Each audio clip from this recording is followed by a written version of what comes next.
જો કોઈ પણ ધંધો ચલાવતા હોઈએ તો એક સવાલ તો લગભગ રોજ સાંભળવા મળતો હશે, ભાઈ કંઈક ઓછું કરો ને, રાઈટ?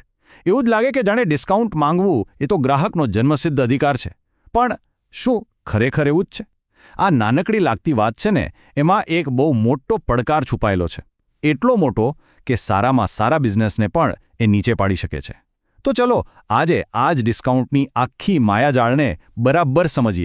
અને સમજવાની શરૂઆત ક્યાંથી કરીશું? બસ આ એક જ સવાલથી કે ભાઈ, ગ્રાહક ડિસ્કાઉન્ટ માંગે જ શું કામ? શું એમને બસ પૈસા જ બચાવવા છે? કે પછી એ આડતકતરી રીતે આપણને કંઈક એવું કહી રહ્યા છે જે આપણે સાંભળવાનું ચૂકી જઈએ છીએ? અને સાચું કહું ને તો આ સવાલના જવાબમાં જ આખી સમસ્યાનો ઉકેલ પણ છુપાયેલો છે. કારણ કે જેવી આપણે ડિસ્કાઉન્ટની વાત માની લઈએ, આપણે સીધા એક જાળમાં ફસાઈ જઈએ છીએ. અને આ જાળને આપણે નામ આપીશું ડિસ્કાઉન્ટની જાળ. આ કોઈ સાદી લેવડ-દેવડ નથી હો. આ તો એક એવું ચક્રવ્યૂહ છે કે જેમાં એકવાર અંદર ગયા તો પછી બહાર નીકળવાનો રસ્તો શોધવો બહુ જ અઘરો પડી જાય છે. તો આ ઝાડનું કારણ શું? જુઓ, વાત એકદમ સીધી અને સિમ્પલ છે. જ્યારે કોઈ ગ્રાહક ડિસ્કાઉન્ટ માંગે છે ત્યારે એ ખરેખર શું કહી રહ્યો છે? એનો અવાજ નથી આવતો, પણ એનો સંદેશ એકદમ સ્પષ્ટ છે. તમારી પ્રોડક્ટ સારી હશે, પણ તમે જે કિંમત માંગી રહ્યા છો ને, એટલી વેલ્યુ મને એમાં દેખાતી નથી. સમજ્યા? આ લડાઈ ક્યારેય કિંમતની હોતી જ નથી. આ લડાઈ તો વેલ્યુની છે. અને જેવી આપણી વાતચીત વેલ્યુ પરથી હટીને ફક્ત કિંમત પર આવી જાય, બસ ત્યાંથી જ એક ખતરનાક રમત શરૂ થાય છે. એક એવી પ્રક્રિયા જેને કહેવાય કિંમતનું ધોવાણ. આ છે ને એ ધીમા ઝેર જેવું છે. ધીરે ધીરે ધીરે ધીરે એ બિઝનેસના પાયા જ ખોખલા કરી નાખે છે. કારણ કે જુઓ, જ્યારે આપણે કિંમત પર હરીફાઈ કરવાનું નક્કી કરીએ છીએ ત્યારે આપણે એક એવી રેસમાં ઉતરીએ છીએ જેમાં નીચે જ જવાનું છે. ઉપર આવવાનો કોઈ રસ્તો જ નથી. અને દરેક વખતે જ્યારે આપણે ડિસ્કાઉન્ટ આપીએ છીએ ને, ત્યારે આપણે સફળતા તરફ નહીં પણ નિષ્ફળતા તરફ એક ડગલું ભરીએ છીએ. આ આખું ચક્કર કેવી રીતે ચાલે છે એ જુઓ. સૌથી પહેલાં ગ્રાહક ડિસ્કાઉન્ટ માગે છે, પછી આપણે આપી દઈએ છીએ, એટલે આપણો નફો ઓછો થાય છે. હવે નફો ઓછો થાય એટલે શું? પ્રોડક્ટને વધુ સારી બનાવવા માટે, એમાં કંઈક નવું ઉમેરવા માટે આપણી પાસે પૈસા જ નથી બચતા. એટલે ધીમે ધીમે પ્રોડક્ટની વેલ્યુ પણ ઓછી થતી જાય છે. અને છેલ્લે શું થાય? બિઝનેસ એવી જગ્યાએ આવીને ઊભો રહી જાય છે કે એનું ટકવું જ મુશ્કેલ બની જાય છે.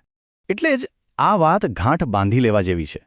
કિંમતમાં ઘસાઈને કોઈ ધંધો લાંબો સમય ટકી જ ના શકે. કિંમત ઘટાડવાની હરીફાઈમાં કોઈ ક્યારેય જીતતું જ નથી. કદાચ થોડા સમય માટે લાગે કે વેચાણ વધી ગયું, પણ લાંબા ગાળે તો આ નુકસાનનો જ ધંધો છે.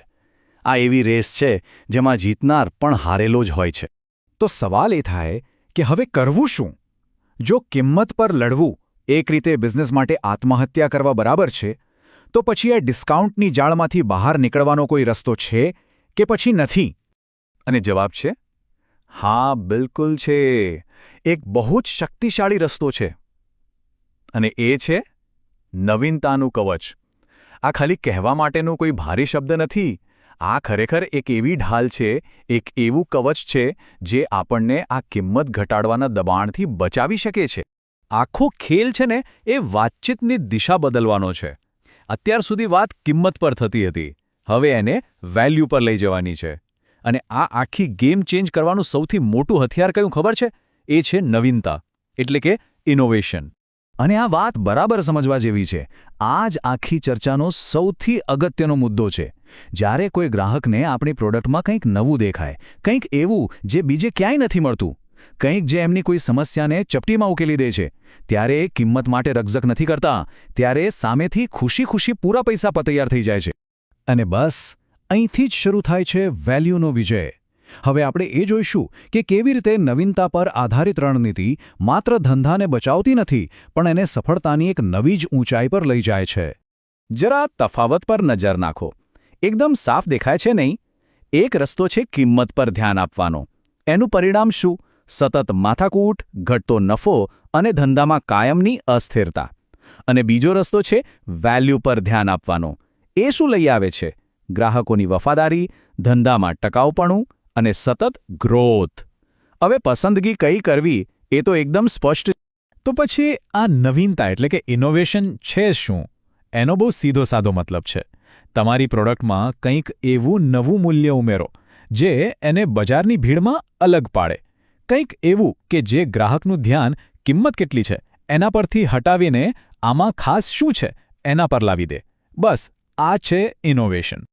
ટૂંકમાં કહીએ તો જે પ્રોડક્ટ નવીનતાના પાયા પર બનેલી હોય છે એ લાંબુ ટકવા માટે જ બનેલી હોય છે. પછી બજારમાં ગમે તેટલા ઉતાર ચડાવ આવે કે ગમે તેટલી હરીફાઈ વધે એને ઝાઝો ફરક પડતો નથી. અને આ જ અંતિમ સત્ય છે. જે પ્રોડક્ટ પોતાની વેલ્યુ સાબિત કરી દે છે, જેની પાસે આ નવીનતાનું કવચ હોય છે, એને માર્કેટમાં ટકી રહેવા માટે લડવું નથી પડતું. એની વેલ્યુ જેનું સૌથી મોટું અને સૌથી મજબૂત હથિયાર બની જાય છે. તો આ આખી વાતના અંતમાં એક સવાલ આપણે બધાએ પોતાની જાતને પૂછવા જેવું છે. આપણી પ્રોડક્ટ કે સર્વિસમાં એવી કઈ નવીનતા છે, એમાં એવું તે શું અનોખું છે જે ગ્રાહકને ડિસ્કાઉન્ટ માંગવાનો વિચાર સુદ્ધા ના આવવા દે? કારણ કે જે દિવસે આ સવાલનો સાચો જવાબ મળી જશે ને, બસ એ દિવસથી સફળતાનો રસ્તો આપોઆપ ખુલી જશે.